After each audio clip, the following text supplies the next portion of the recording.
During the 20th century, dozens of working women became overnight celebrities. These queens of industry went from the shop floor to speak up for their trades in the limelight. They began as public relations exercises, but the role came to mean far more. During the 1920s, the British economy slumped as overseas competition grew and industry struggled to adapt to new technology. As trade unions fought to improve conditions and strikes increased, companies tried to boost morale by launching competitions to crown female workers queens. In 1925, Ella Wootton became the first Queen of Industry when she was crowned Britain's Railway Queen. The Daily Dispatch hoped to increase the newspaper's circulation in 1930 with a search for a glamorous cotton queen. A decade later, wool queen competitions were used to attract more female workers when numbers fell after the Second World War. From 1947, coal queen competitions aimed to unite workers across the newly nationalised industry. Utilising the growing power of mass media, industry queen competitions filled the newspapers and lit up Pathé newsreels at the cinema.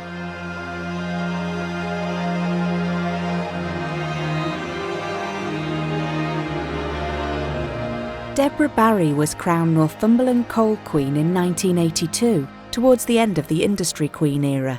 My father had seen an advert in the local newspaper saying that they were on the hunt for Northumberland Coal Queen. I was very proud to represent the community because my father had worked underground from the age of 14, and my grandfather had worked underground and my great-grandfather had worked underground.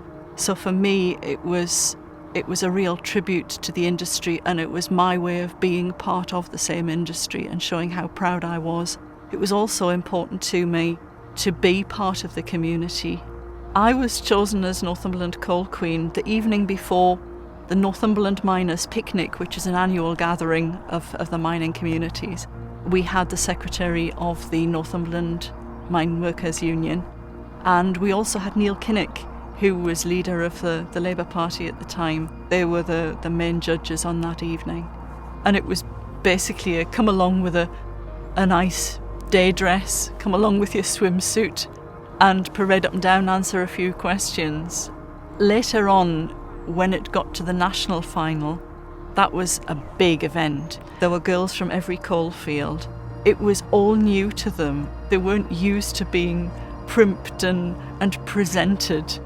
The railway and coal industries had few female workers, so queens like Deborah tended to be family members of male employees. The textile industries, however, had large female workforces.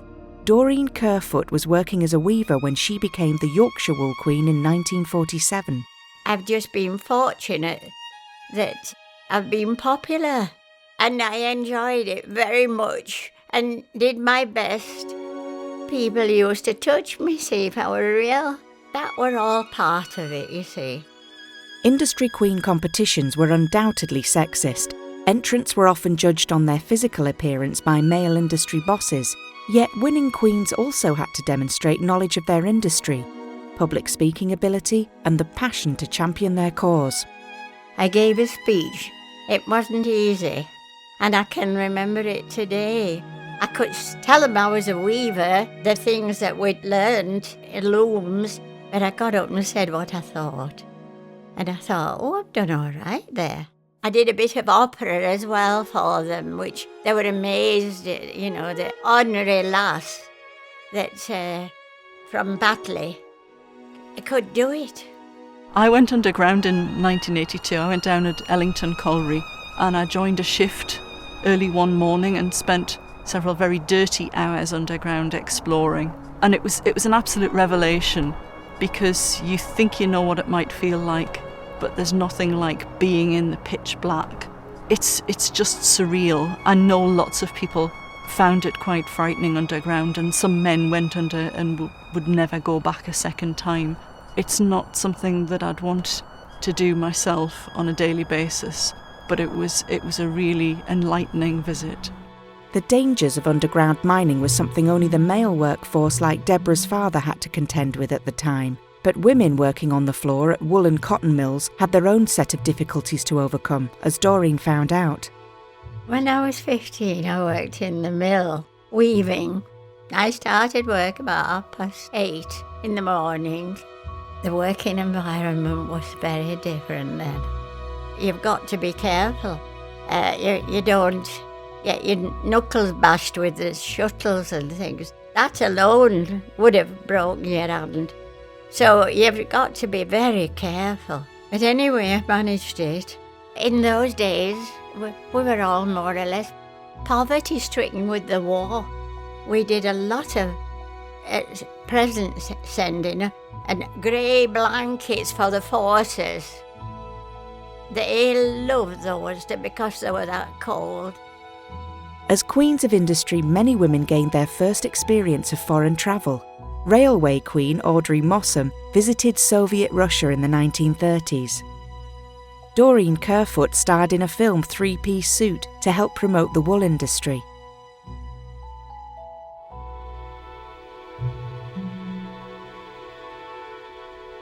I think my family and friends thought it was just typical of me. I did a bit of amateur music and drama, so it was just another performance. But at the same time, I think they were very proud of the fact that I had been selected to represent the Northumberland mining community as part of a national competition as well as on a local level. So they were very proud that I was there representing them.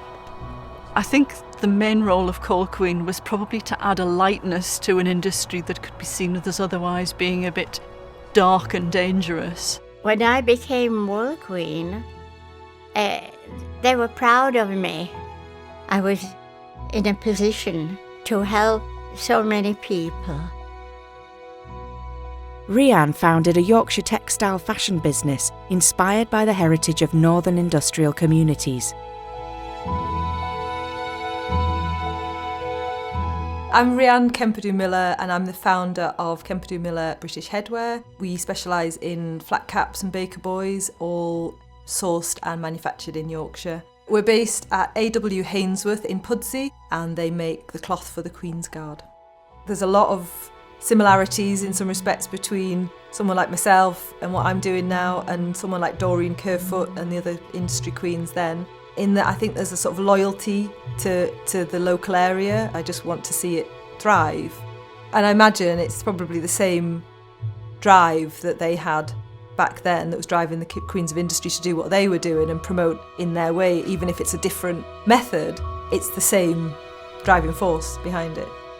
I have an affinity to be here. I think the people are incredibly honest and it's grafters. People here are grafters. And I think that's what, in my product, it's kind of, a hat that's meant for grafting. And I think that Yorkshire has got this kind of incredible wealth of creative people. You've got hat makers and bag makers and jewellery designers and fashion designers and weavers. And there's this kind of community of people coming through, a lot of women actually, business founders in that area. It's a good time to be in Yorkshire, I think. It's such a wonderful place is Yorkshire, and down-to-earth people that can do something about what they want to do. If they want to do a thing, they'll do it. I think the whole concept that something as gritty as industries like the railways and wool and coal have beauty pageants and queens and that get to travel and go on catwalks and wear sashes. I think it's fascinating, the juxtaposition of the grit with the glamour. A lot of what we're seeing is visual, it's pictures. Be interesting to know how much influence the Queens of Industry had and what that knock-on effect then was in terms of, women's rights and aspiration, I suppose, for the sort of, the generations to come afterwards. When I became Northumberland Coal Queen, I was expected to attend a few events and do some promotional activities. I was involved in getting guys to sign up for the magazines produced by Kiswo, which was the welfare organisation. Also used the Coal Queen as a little bit of a PR person. On more than one occasion, I sat on the back of a float and waved at people as they were promoting coal as the fuel of the future. It wasn't just about being a pretty girl, it was about actually having a role in promoting the industry and supporting the future of it. When I was Wool Queen, I went to a lot of events. I've been fortunate in being able to model in fashion shows. I had lots of lovely clothes made specially for me.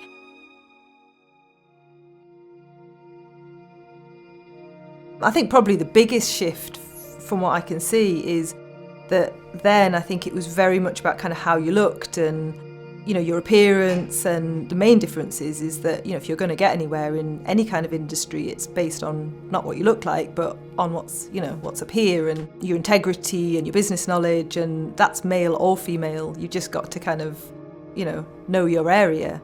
Obviously, then it was a huge honour if you were the queen of your industry. It wasn't an intensive competition. It was about a girl from the local community.